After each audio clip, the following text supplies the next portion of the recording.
Hi, this is Rena Barai. I'm sitting in my pharmacy Saturday afternoon. I think I have just had the busiest week of my life in community pharmacy, and I'm sure all my community pharmacy colleagues are feeling just like me, absolutely shattered, exhausted, and don't really know if I can give any more. Interestingly, I predicted this last weekend. I thought about my week ahead last Sunday, and I was straight onto social media. I created a list of all the considerations that my community pharmacy colleagues need to be thinking about, as I could imagine the crisis was going to develop in the week. I created some comms for patients, I created leaflets, and I created posters for our pharmacy doors, which I shared with all my colleagues.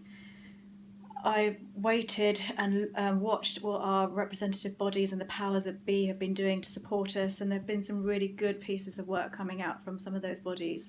But I feel quite strongly that we need more than words, we need more than posters, we need more than newsletters, we need real action, we need some help, because I am worried about several things. I'm worried about the safety of my team.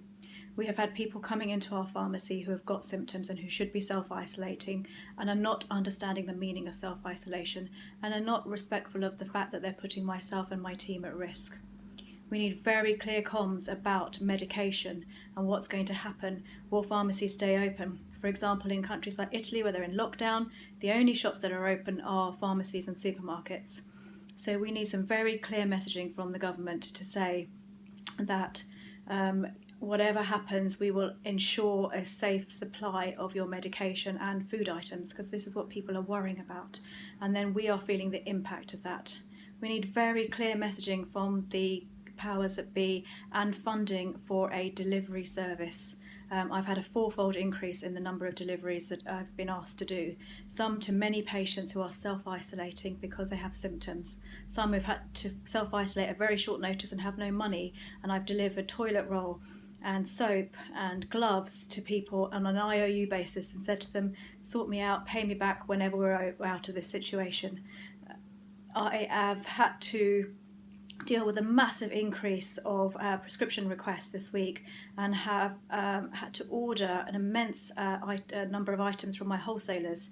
I am dreading my wholesaler bill at the end of this period, and obviously we won't get paid until 2 months after that for the prescriptions that we've dispensed in this busy month. I am going to be financially crippled by that. I'm going to have to really think about how we can manage this situation. And I'm doing all of this as well as having been on TV this week, interviewed by the radio. I've been interviewed by newspaper journalists. I've supported a webinar for community pharmacy colleagues on business continuity. And I've done all of this selflessly. And I'm not recording this message because it's all about me, but this is a genuine cry for help for my sector, because I know most of my colleagues are just too shattered to do anything like this. And too exhausted to even cry for help. We have been a sector that has been underfunded over the last few years, and we have picked up the pieces and the pressure on the rest of the NHS for many months, and now we are at breaking point. So my plea this week coming ahead next week, is to have some more action rather than words. Thank you.